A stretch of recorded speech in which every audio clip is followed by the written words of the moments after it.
And welcome back to Beer Fueled Fantasy Football. We are here with part 2 in our 8-part series of division breakdowns. We're going to kick it off here with the AFC East to wrap up the east part of the country here. Thank you so much for joining us, guys. I am at Nick Sparts. Across the table from me is Dan Thury. Yeah, Thury BFF. What's up? And then to my left, getting paid while recording the podcast, is Christopher Hopper. At Hot BFF with 2 P's, marginally less stressed out than I was on Monday. How y'all doing? And then on the line with us, we've got Ryan Whitfield in. He is a Patriots fan. We want to get somebody to represent the AFC East here. At Ryan Whitfield NE on Twitter, and he's one of the 2 hosts of Football Garbage Time. How you doing there, Ryan? Doing good, boys. Glad to be back.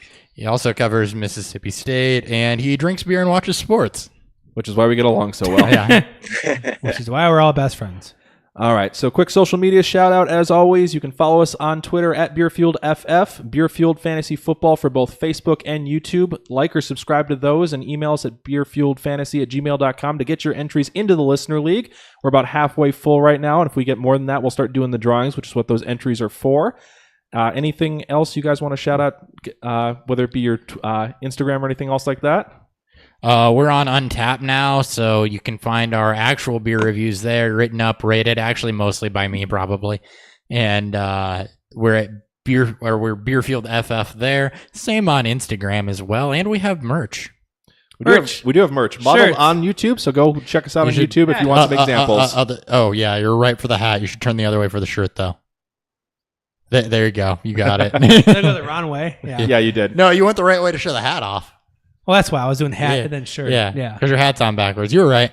All right, so do check out the merch, and we are going to try to have most of that down at NFFC here in July, the National Fantasy Football Convention down in Fort Worth, Texas. So that is, I believe, the 13th through the 15th? Correct. Yep, of July, not June. Correct. Not this month, next month. We're about 6 weeks out from that. I think that's all we got here. Let's hit a beer preview before we break down this division. Beer Fuel.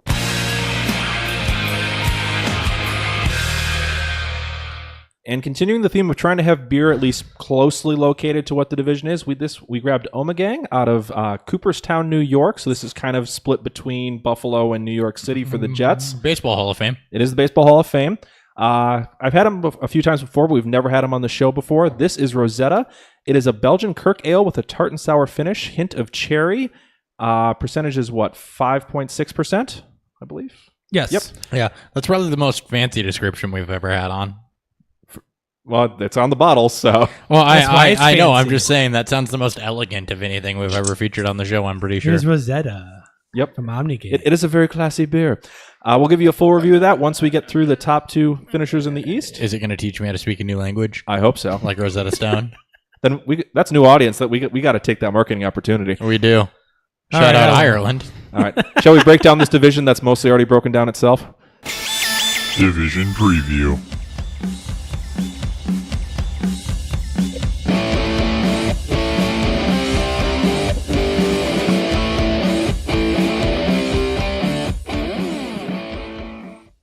All right, if this is your first time playing along with one of our division previews, we do predict the order of the finish in the division, and then we go them from what we think it's going to be first to worst. And I think it's no big surprise. We're all the same. It's going to be the Patriots winning this division again, and I don't think it's going to be close. By a lot. I think they may win this division by week 10 or 11. They'll find a way to win it by week 7. They're going to win by week 6. All right, so Patriots, I predicted them going 12-4. I assume you guys are probably in the 11 to 13 win range for them as well. Yeah. 12-4, actually, exactly. All right, so they finished last year. They were 6th for quarterback, 2nd for running back, 16th wide receiver, 4th tight end, so a very high-powered fantasy offense. Unfortunately, it's going to be the only one in the division this year. Ryan, they are your team. I want you to kick us off. What are some kind of quick overview thoughts on the Patriots? Yeah, so digging into it here, I would, God, with the offseason that we've had and the anger I still feel after the Malcolm Butler decision, I really wanted to find a way to pick them 10-6 and to be pushed for the division just because I'm so frustrated with all the drama on this team right now. With that said, it's just impossible to do. So they're going to go 12-4. They're going to win the division again, despite all the problems that are very real in Foxborough right now. Looking at the team, I mean, I think the biggest question mark for the Patriots this season are health. Kind of coming off the season they had last year. there's a lot being banked on Julian Edelman and Dante Hightower playing a full season this year. I thought at the top half of the draft that they did well addressing needs, and Sony Michel can be a guy who can come in and really probably the first guy since Stephen Ridley 4 or 5 years ago that has the ability for the Patriots to take a handoff and take it 80 yards for a touchdown, which I think will help this offense because LeGarrette Blount could do it, but only when it was -5 degrees out and they were playing teams that seasons were over and no one wanted to touch them. So I think having that explosive elements of the offense will really help kind of just transform them. And again, they're just the model consistency. Even their bad years, they go 12-4. So I don't know how you predict anything else for them right now. All right, well, let's jump into that depth chart. Kicking it off with quarterback, obviously Tom Brady at the top, backed up by Brian Hoyer and Danny Etling, neither of which inspire a ton of confidence as starters, so you're really hoping Brady stays healthy. What do you guys have him in your rankings? It's my QB4.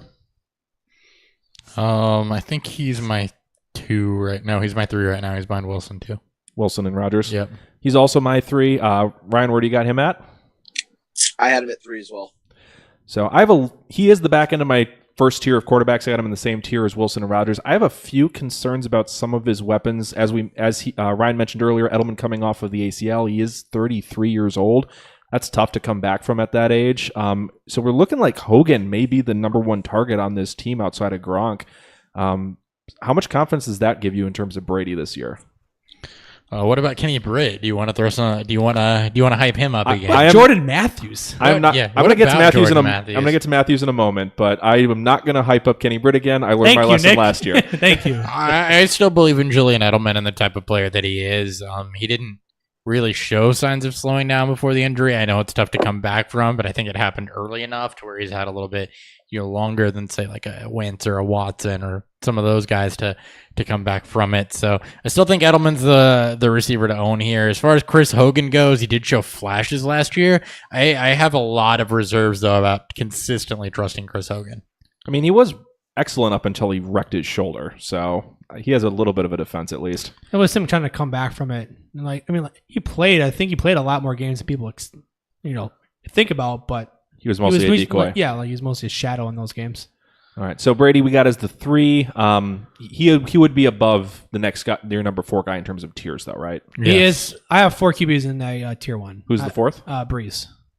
Okay. I have a lot more faith in Breeze. You mean it's not Deshaun Watson? It is not Deshaun Watson. I can't believe it. I know. Wow. Christ, wow. No, on a future episode when we get to my QB4, we'll have a fight over that one. Oh, I know. I know who it is. I know who it is. It's great. I'm like, I can't wait for Hopper to just his head's gonna just blow up. My head is gonna explode if it's Deshaun Watson. It's not Deshaun Watson. Okay. Why would it be Deshaun Watson? I have no idea. But all right. There's only one other person I can think my head would explode for, and I don't even think it'll explode that much because he's my 5. Okay. If it 2, I think it is. Oh wow. Right. Moving on to running backs then, because enough about Brady. He does it pretty much year in and year out until he does hit the cliff eventually. We just don't know when that'll be. You got Sony Michel, Rex Burkhead, James White, Jeremy Hill, Mike Gillislee making up the big 5 names in this backfield. I personally think Gillislee's cut, and then the other 4 will have some sort of a defined role, but it's going to be standard Patriots mess with Michel, the only one I really have any interest in. Don't draft him before round 6. Michel's ADP is 603. Good luck. I would probably not own him anywhere at that price. I like Rex Burkhead's 706, which I think is a little high. That's also high. James White's probably like 12, right? James White is 1106, which I Better. like more. Give me that one. Better. I'll take that one. But I do have a couple notes on, for Michel's role, people think it's going to be Deion Lewis. Deion Lewis had 180 carries, 32 receptions. He was great second half of last year. From week 10 on, he was the RB5. He had 38.3% opportunity share at 16.9 touches per game. I mean, I think that's somewhat fair to assume that you'll get from Michel, but Burkhead was extremely efficient with his touches last year, seen as a production premium of plus 59.7%, 3rd best in the league. And he also outperformed Deion Lewis during that stretch. His best stretch was weeks 10 through 15. He was the RB9 while Lewis was the RB14. So I think Burkhead's definitely still going to have a role, as will White. Hill will be kind of a blunt light. He'll be Gillislee for the first 3 weeks. He'll get a couple touchdowns. People get hyped on him, and then we'll forget about his name. Because I think White will end up being what he was last year. Strong start, and then once Lewis got brought back into the offense. He faded, way into the background. He finished as RB. For weeks 10 through 15, he was RB 48. Yeah, I mean, and I'm not expecting a ton of James White. Just if I can get a cheaper Patriots back in case something changes, he's the one I'm going to try to invest in. Just I don't want to spend 6th or 7th round capital on a Patriots running back ever. No. Never.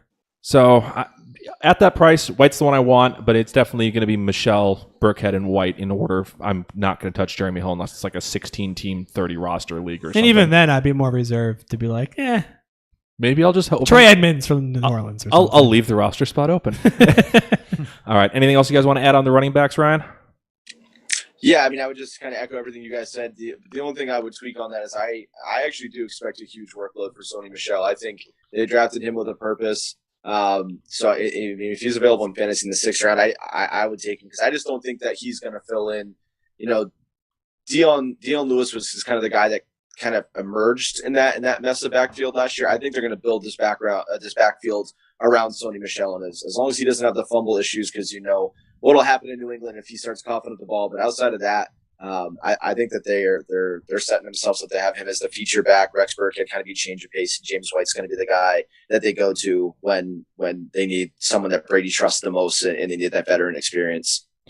Yeah, I wouldn't expect if Michel returns that in terms of value. I just know that owning him, he'll make me very angry at least 3 weeks. Where do you have him ranked? True. I'll double check. He's my 25, which puts him right at that 6th round range. I think for me, it's just I don't want to invest that early into a Patriot running back. He's my RB 25. I think in most drafts, though, I'll probably have already grabbed 3 running backs by the time he'd come up. So I probably will be looking at receiver at that point. Yeah.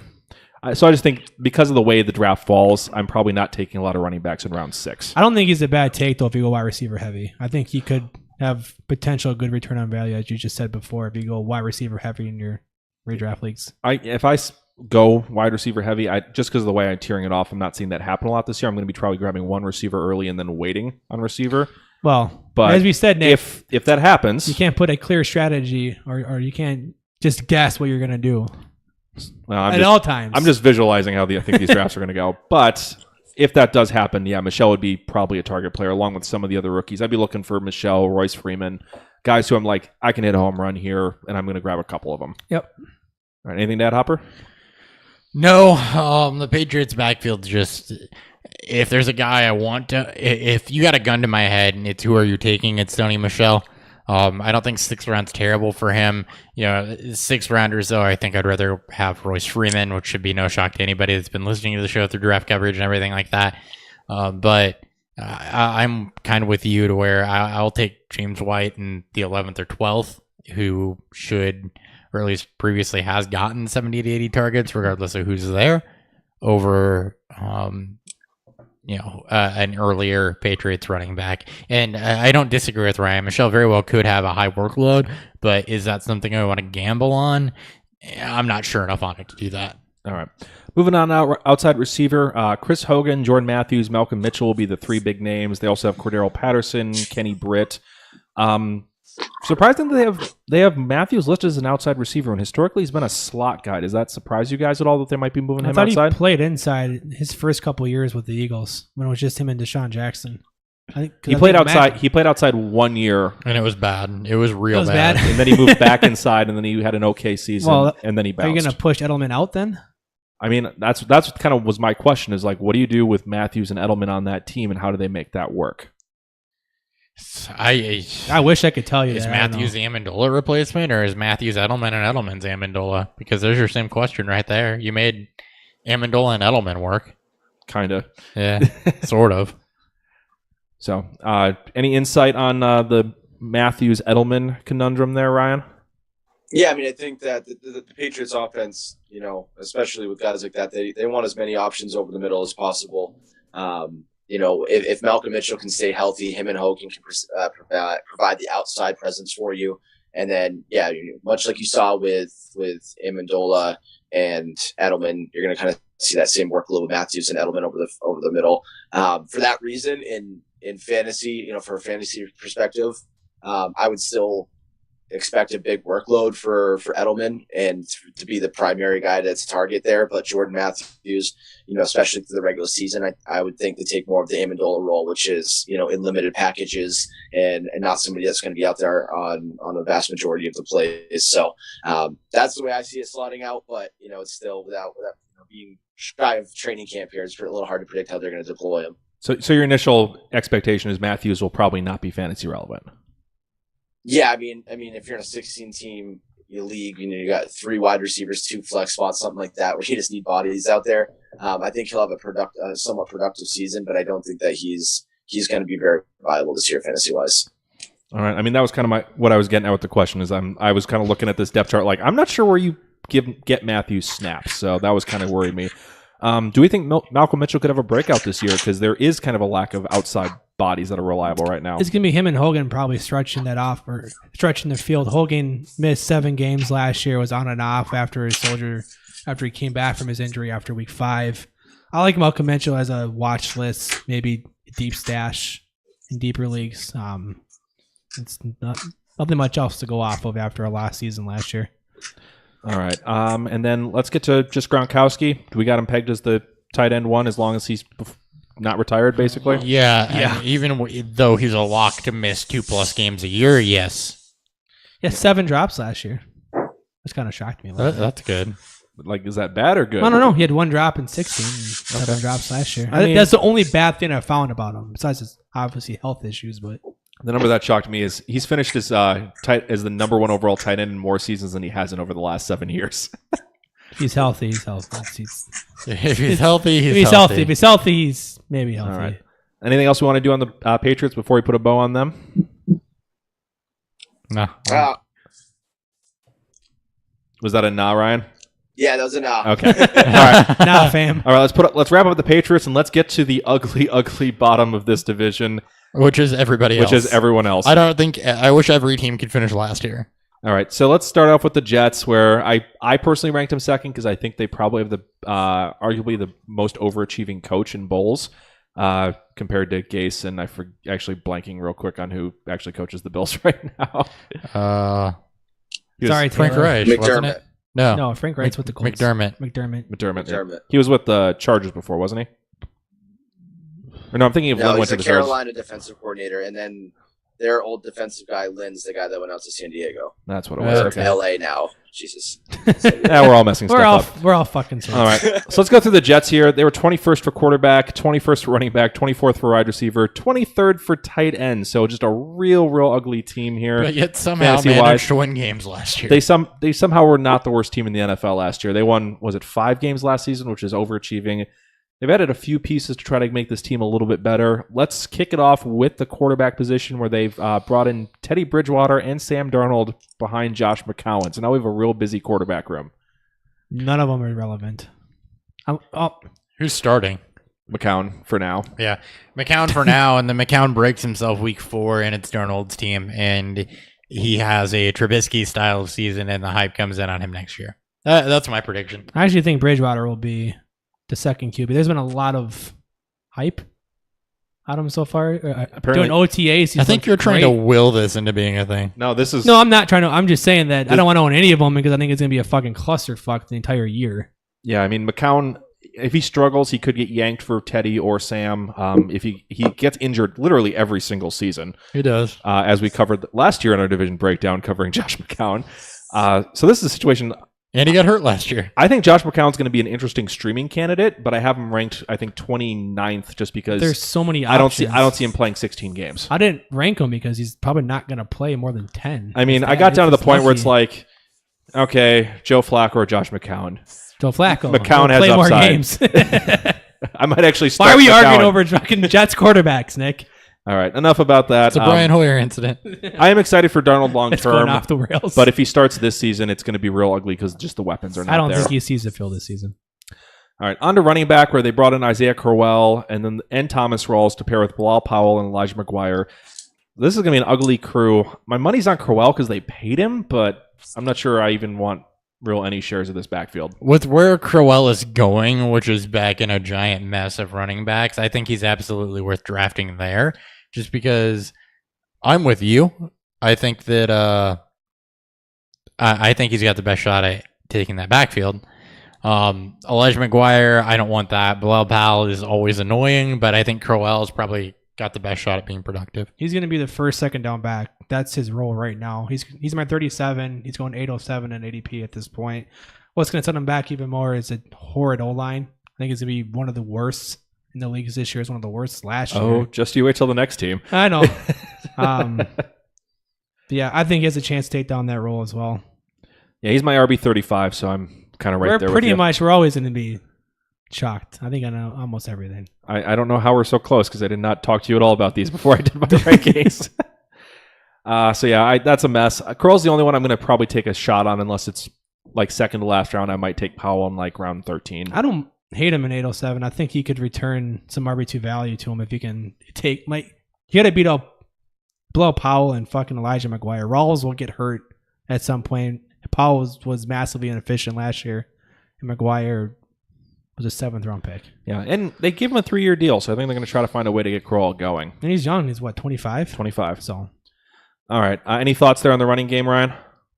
I mean, yeah, you guys forgot to mention that they drafted Trenton Cannon out of Virginia State in the 6th round, and that man runs a 4.40. Obviously, I'm joking. No, that entire running back course sucks. And outside of, I agree. I think Crowell, because he's the guy that brought back, and Bilal Powell hasn't been able to seize that job, and Rawls can't stay healthy. I mean, he'd be the most viable, but and admittedly, I'm higher on the Jets in real life than you guys all are on the way they're kind of building this team right now. But as far as fantasy perspective, the running backs are an absolute nightmare. Well, I actually like what they're doing, and I can see the plan for this team. It just, as of right now, they haven't gotten the pieces together yet, is where I'm at with them. Yeah, I'd agree with that. So I'm actually a Todd Bowles fan. I think he overachieves as a coach. I think so too. I have all their running backs ranked. I have all 3 of their running backs ranked too. Yeah, I do like Todd Bowles. All right, let's get to outside receivers here. Quincy Enunwa, Jermaine Kearse, Ardarius Stewart, Terrell Pryor, Chad Hansen, and we're not going any deeper than that because they have another 4 on my list. Enunwa was the only one of these guys I had ranked. We were kind of Stewart and Hansen fans last year. Pryor, we overhyped last year and made a massive mistake. We were there. right then, Ron. How does this outside wide receiver core shake out? It's going to be Anderson and Enunwa. I don't expect Anderson to face punishment from the league given everything that's been dropped and everything that's come out about that case. So it's going to be Robbie Anderson, Quincy Enunwa. Now they cut into each other, so don't expect the same type of season you got from Robbie Anderson last year, just because there's going to be other options. And then Hansen's probably the one I like the most. Ardarius Stewart I like as a playmaker, but they apparently didn't. Hansen's the one I like most as a pure wide receiver, and I think you stick him in the slot and go. You still have Jermaine Kearse there too, who flashed a little bit last year, but I've never loved him. I mean, he was always the 4 in Seattle and didn't do much. So if this receiving core has any talent, Kearse should be a nobody. He only did anything last year because there was nobody to play. They had a lot of guys, and somebody's going to emerge. My money's on Hansen. It's going to be Anderson, I think, to be the only relevant guy to own. 23% target share last year. That'll probably go down to more 18, 19% with Enunwa back and healthy. But Anderson has built that rapport, at least with McCown early on, where I think he could provide you with some flex, or at least, some flex capabilities some weeks. As for Enunwa, we don't know, because this quarterback is a revolving door. Yeah, I mean, I don't have Enunwa ranked high, but he did make my rankings. I think I had him down like 65-ish range. He's my 70. I'll probably have him on a few teams just to stash him if it's a deeper league, but not expecting a lot out of him. And then I don't even really want to talk about tight end because this tight end core is down there with maybe slightly above Dallas. Jordan Leggett, Clive Wofford, Christopher Herndon IV, and Bucky Hodges. Leggett's the starter as per listed on our lads. So, but no. I mean, we didn't even really like Leggett that much last year. So it's those situations of fucking clusterfuck. Yeah, I think Hodges would probably be the most interesting if he was able to find a role and get targets because I think he's the most athletically talented. But I'm avoiding this tight end group. Yep. Yeah, Leggett's the one that I'm going to take a shot at. I liked him. Hodges is the most athletically talented also, like you mentioned, especially as a receiver, but it's messy. I mean, and that would have to be a 16-team 2 tight end league, right? Yeah, with a tight end premium. With a tight end premium. All right. Yeah. Anything to add on the pass catchers, Ryan? Yeah, I mean, the receivers you guys all kind of covered, so I'll stay away from that. But I just did my. It's not out on football garbage time yet, but I'm working through my AFC East draft reviews, and I was digging on Chris Herndon there out of Miami, and I love Herndon. And the MCL injury, I think, dropped him last year, a round or two.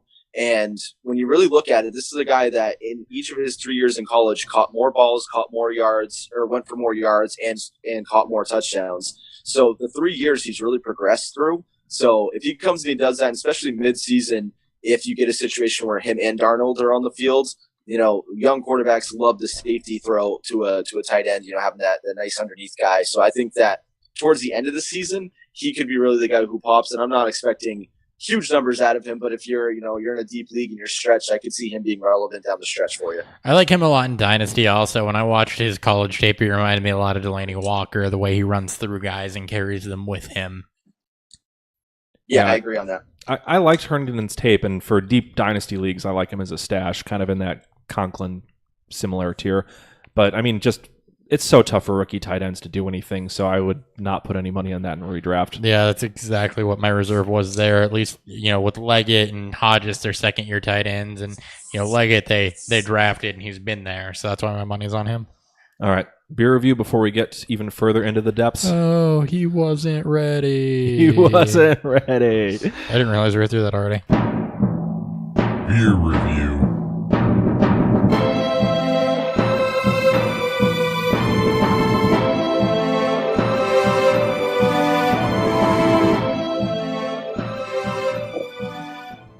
All right, what do you guys think of Ommegant Rosetta out of Cooperstown, New York? I like it. It's the sour is definitely there on the end of it, but it's not excessively tart. It doesn't make me pucker. The cherry is very prominent. It's got a lot of good flavor. It's very refreshing.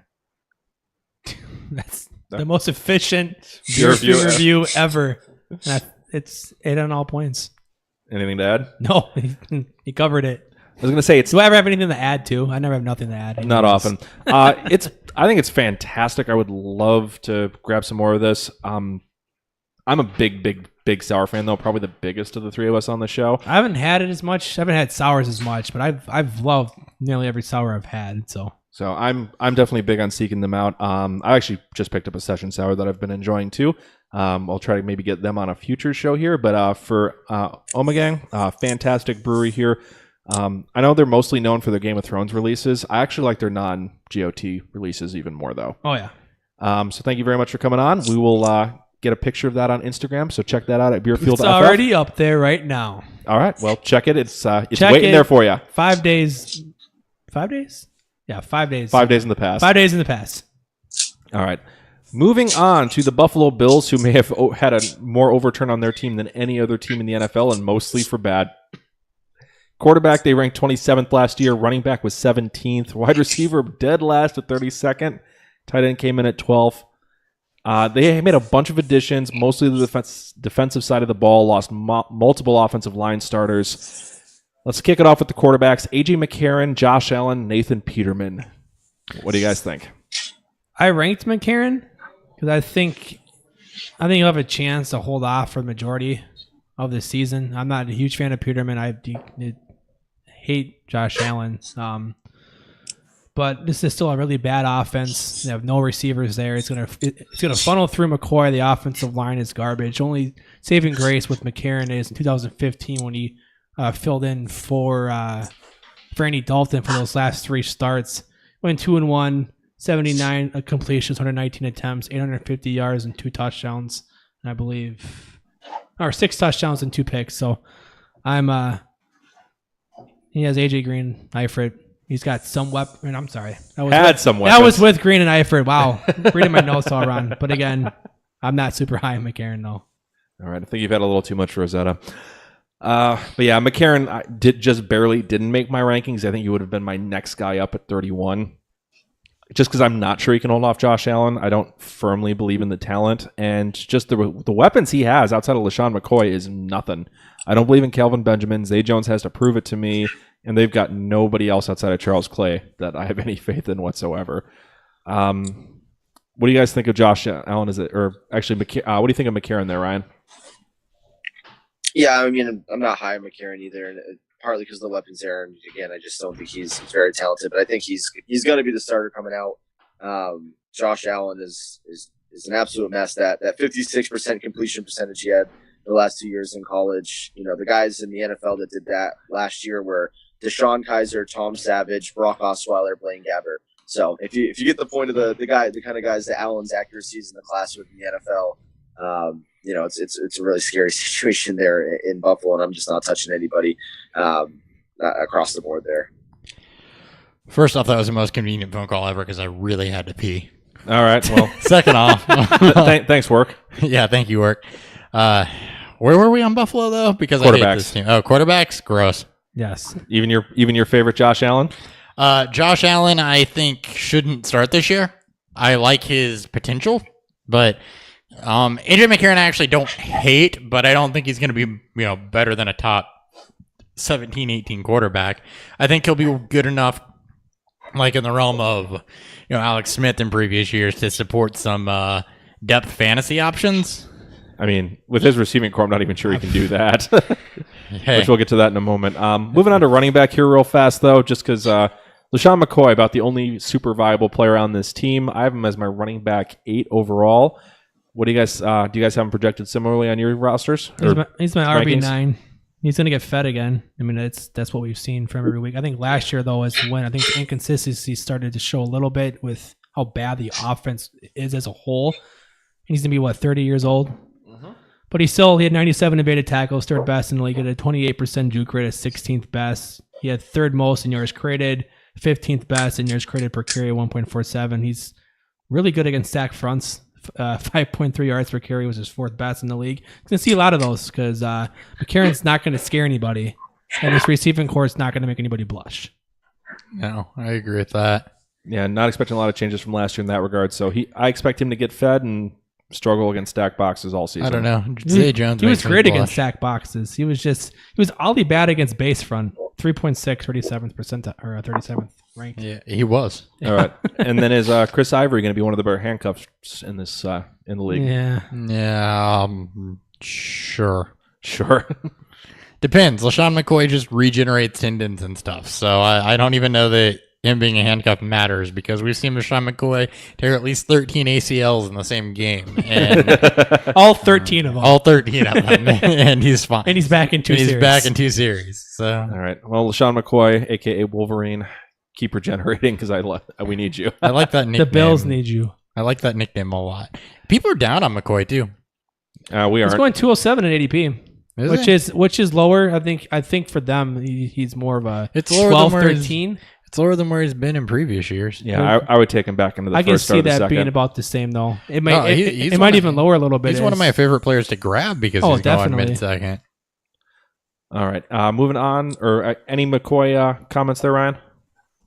I mean, everything you guys said, my one concern would be the fact that, not that this should sound like a minus, but taking Tyrod Taylor out of Buffalo takes away the threat of the running quarterback. You have less weapons than you've ever had there. So I just think that it's going to be a little more tough sledding and more tough work for him this year. But, I mean, obviously he's going to get the workload. And if you're going to take anybody in Buffalo, it's him. And the way, at least in the MFL 10 drafts I've been doing on drafts so far, he's been falling all the way into like the low teens for running backs going off the board. So if you can get him in that kind of spot, why not? Oh, man. Yeah, I would take that all day. And Ryan, I'm already a few beers in, so I might forget to call on you. So just jump in when you got a point. No worries. Or if you really want to yell at one of us, yeah, you're wrong. By all means, it makes good podcasts. Jumping over to the wide receivers, I think this is the worst wide receiver core in the NFL right now. Yeah, Kelvin Benjamin, Zay Jones, Andre Holmes, Jeremy Curley, Malachi Dupre. Jeremy Curley is still a thing. Yes. Holy shit. Jeremy Curley, that's it. That's the guy I'm projecting to be fantasy relevant because somehow he's the Marquise Goodwin of anytime Jeremy Curley, he's the Ryan Fitzpatrick of wide receivers because somehow, some way, every time Jeremy Curley lands someplace, he finds a way to be productive for fantasy. All right, you heard it here first, guys. Jeremy Curley, fantasy relevant wide receiver 2018. I mean, tweet at HotBFF. Am I wrong though? I mean, Zay Jones he's done always it before. hurt. I agree. Everywhere he lands, he somehow finds a field. He wills his way.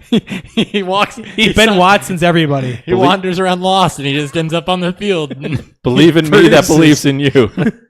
All right. I'm assuming realistically Benjamin would still be your highest ranked receiver, though, even though you're joking about Curley. And it's not high. 40s, I'm guessing. Yeah. He's my 46.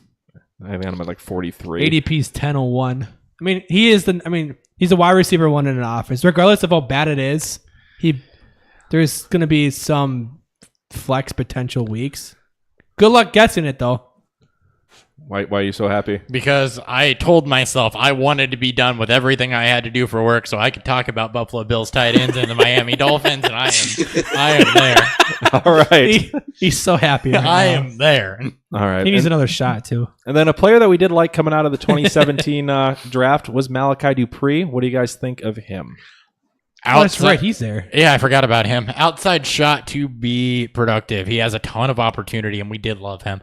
I liked him more than people like DJ Chark.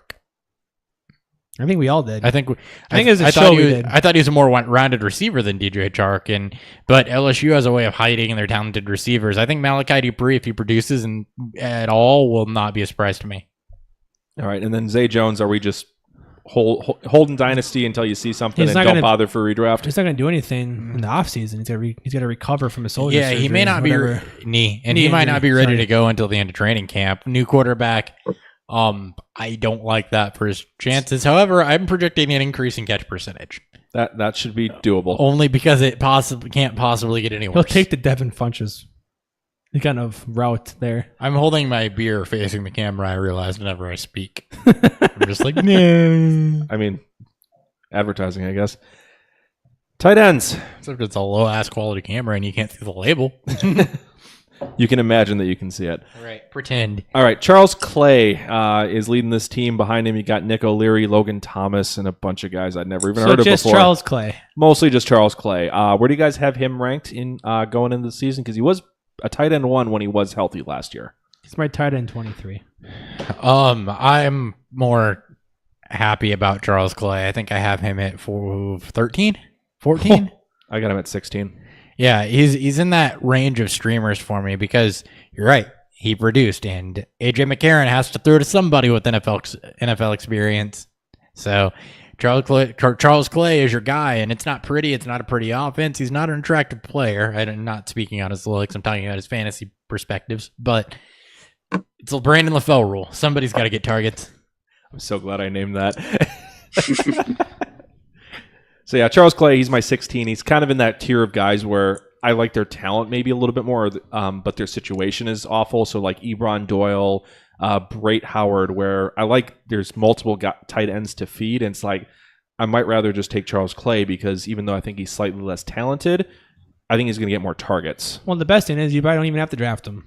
You just sit and pluck him when you need a streamer. Yeah, he'll be my last non-defensive He's got no ADP pick. right now in 16 or 12 teams, 16 rounds. So, jeez, 12 team. I think he rounds. should be drafted in that format. So I know you disagree. It's not that I don't. I don't know. I don't believe in this offense whatsoever. So I definitely don't. Especially the passing offense. I think McCoy and Clay are the only two I have any interest in. Yep. And then Ryan, anything else to add on the pass catchers? Yeah, I mean, in regards to Clay, he was productive at the beginning of the year last year, and I was just looking it up while you guys were talking here. His games played stat, and he actually plays a lot more than I give him credit for. It's usually only 2 or 3 games he's going to miss a year, but it feels like he always has that mid-season injury, and then when he does come back, he's not the same guy down the stretch. So, I mean, I might, as a late round play, like you guys said, one of the last picks available, take him. So draft him. Maybe run him, draft him, use him for like the first 6 weeks. The minute he gets that injury cut bait. Yep, and pick up whatever tight end it is that looks like they've been producing. Yep, I agree. That idea. You seem like you've been producing. Here. Yes. Me. Yeah, you've been okay. This is going to be awful, but why not? Come here, Jets tight end. That's a callback. Come here, RSJ.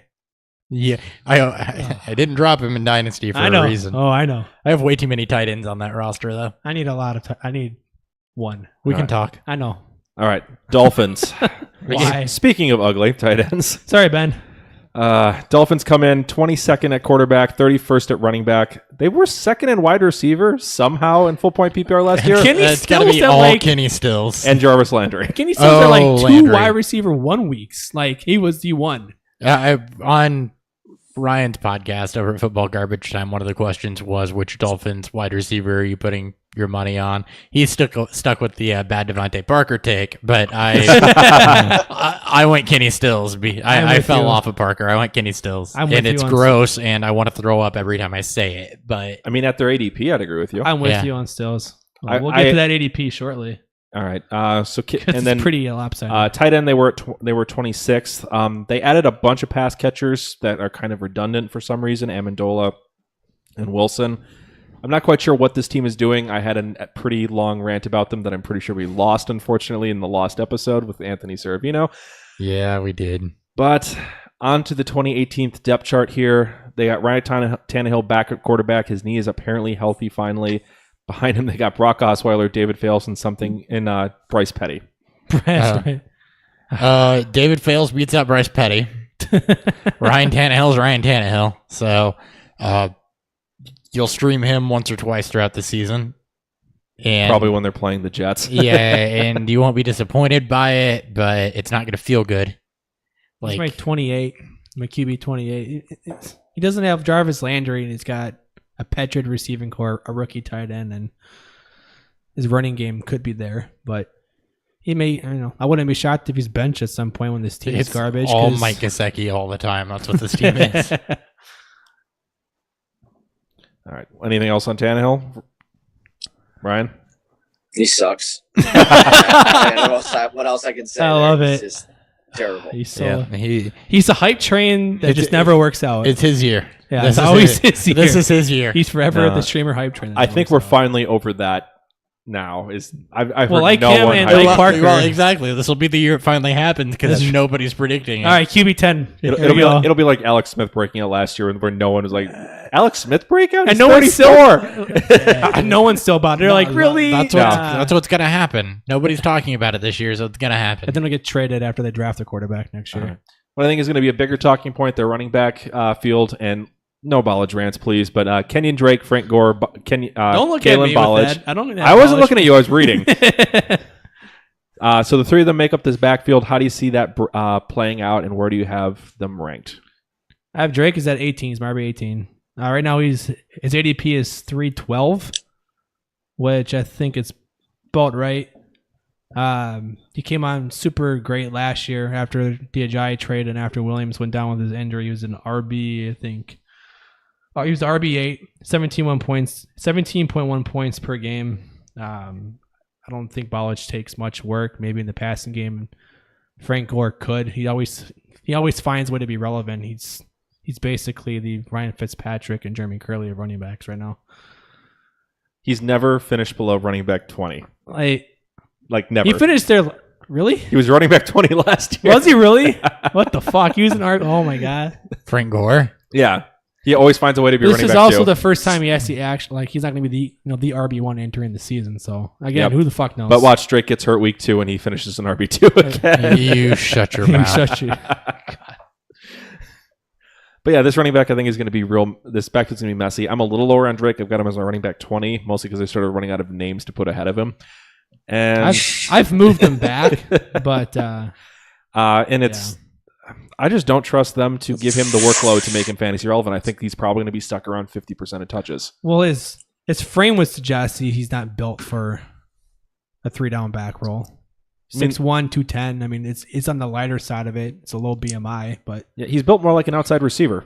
Who? Yeah, Drake.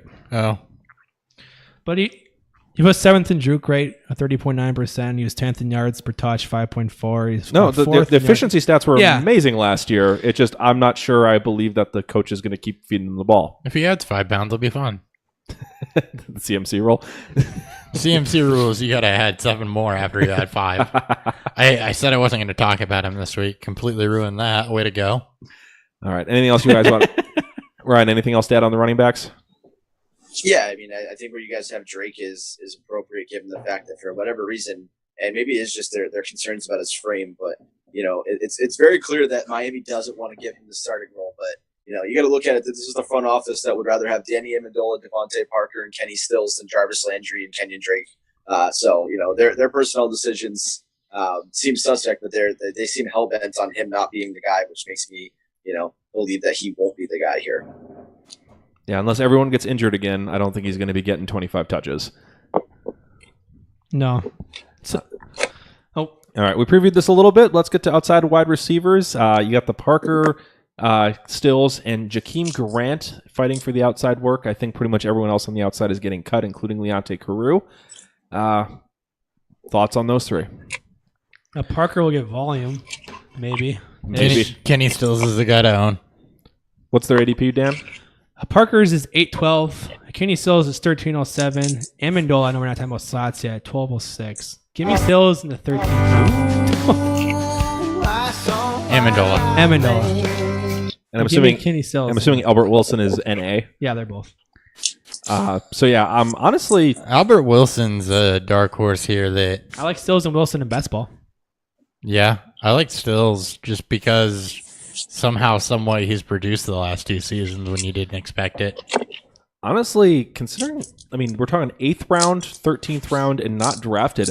I might be owning shares of all 4 just because they're so cheap. I'm not going to own all 4 at once. No, not on one team. But I don't think I'll be drafting Parker. But at this rate, it sounds like I'm going to be in like 15 leagues this year. So I Probably, probably won't be drafting Parker just because he's sitting right in the range where I try to take a quarterback. So I'll miss him, I guarantee it. But Stills and maybe Albert Wilson are definitely viable. Yeah. Give me Stills at the late round bench stash. all right. Anything else you want to add on the receivers, Ryan? Devontae Parker breakout season. You're calling it again? You heard it first. You heard it here first. And maybe last. You do the rain dance long enough, eventually it rains. So I'm just going to keep picking Devontae Parker until he pops off. Oh man, I've got a dynasty league where I've got Watkins, Cooper, Parker, Doxson on it, and it's just like, when is one of these guys You were gonna so fucking happy. break out? You were so happy 3 years ago. I was so happy 3 years ago. I remember you talking about. He was like, "Man, look at my receiving core." I was like, "I believe in it," and And then it's just, I'm still and waiting. now he's just like, "God damn it, when is it gonna happen?" Never gonna happen. Hashtag never gonna happen. Don't stop trying to make it happen. Yeah. All right, let's get to the tight ends to wrap up this episode here. Mike is. I'm doing it. Mike Gesicki. Is your White Lightning? 1 of 17. You're gonna drop an album. It's nothing but White Lightning. I'm gonna make a mixtape. I'm gonna go back to 7th grade. Make a mixtape for live studio audience. It's gonna be 13 tracks. All of them are White He's Lightning. gonna draw like lightning bolts all over the CD. Yep. So it just ends up being scribbles. All right. So you're believing in Gesicki as a rookie? One rookie tight end every year seems to do it. It was Evan Ingram last year. I'm going to believe in Mike Gesicki here. He's in the best situation. They don't have a lot of options. No, Tannehill's not traditionally a user of said tight end, but they don't have Jarvis Landry. They're going to need a pass catcher over the middle, and I think that Mike Gesicki's going to do some of that. So, yes, if I'm taking a shot on a rookie tight end, it's Mike Gesicki. I especially like him late as he gets more comfortable and acclimated into at least the pass and run blocking portion of being a tight end. But he could see probably number one. I wouldn't be shocked if he's the number one target in this offense. Come midway point. Wouldn't shock me. I'd be a little surprised, but I wouldn't. It's because I don't like Parker either. Well, yes, as we've gone over here, as we've noted. He's my tight end 19, so I agree with you guys. He's definitely in the if I'm grabbing 2. He's my 21 range. Mm-hmm. Ryan, any thoughts on Gesicki there? Yeah, I mean, I think like everything you guys said, that he'll be the one rookie tight end, probably in the best situation for him this year. And they're going to need the production over the middle with Jarvis gone. I mean, at some point, I think Devontae Parker, when he reaches 100 receptions after 8 games, they're going to kick him the tight end to get him 100 receptions out of the tight end spot too. But outside of that, Gesicki is the guy to play on the tight ends here. All right, and then actually, if anything did happen to Gesicki and he got hurt, I actually don't mind AJ Derby as a kind of I actually have fringe in my fill-in. notes. I think he'd be more of a God. nuisance to Gesicki early on. Nuisance. I said nuisance. Just over enunciate nuisance. It's me. If I don't fuck up at least 3 words an episode, something's gone At wrong. least you woke up for the show, so I'm That's proud true. of that. All right. Anything else you want to do on the AFC East before we put a bow on this division? I want to light it on fire and kick it off of a cliff because 3 of these 4 teams are terrible and the other one's the Patriots. Well, good news. We're doing the AFC North next week. I like them. With the Bengals and Ravens? I still love the Ravens. The Steelers and the They're Browns, dumb. actually. I'm not sure. I'm still not sure I believe in the Browns. All right. I believe, damn it. Well, before we do our standard wrap-up here, Ryan, do you have anything you want to shout out one last time? Yeah, you can follow me at Ryan Whitfield NE, and as Hopper mentioned earlier, I am covering Mississippi State football for SB Nation now. You can get all my content on there for that, and all my football coverage stuff as well. Yep, and his Twitter handle has been on the bottom of the screen the whole show, so it's right there for you. So if you're not watching on Appreciate YouTube, you should be. Yeah. It's on Beerfield Fantasy Football. Please subscribe to the episode, or to the channel, I guess would be the proper way to put that. And then screenshot that, email it to beerfieldfantasy@gmail.com, and you'll get entered into the draft pool to be pulled out and be in our listener league. For a Dynasty League, it's going to be tight end premium, super flex. So please get those emails to me. I want to fill up this league as soon as possible. You can also do it by liking us on Facebook and screenshotting that and leaving us a review on iTunes. So up to 3 possible entries. You can find us on Twitter at BeerfieldFF, along with Untapped and Instagram. Facebook is Beerfield Fantasy Football. You want to drop something on me now? No. Oh. All right. Thank you so much for listening, guys. I'm at Nick Sparts. Dan Theory across the table from me. At 3 BFF. About ready to drop something to my left is Hopper. At BFF with 2 P's. You make it sound like I'm going to take a giant shit. Sure, why not? It's kind of my kind of day. Thank you so much for listening, guys. We'll catch you next time on Beerfield Fantasy Football.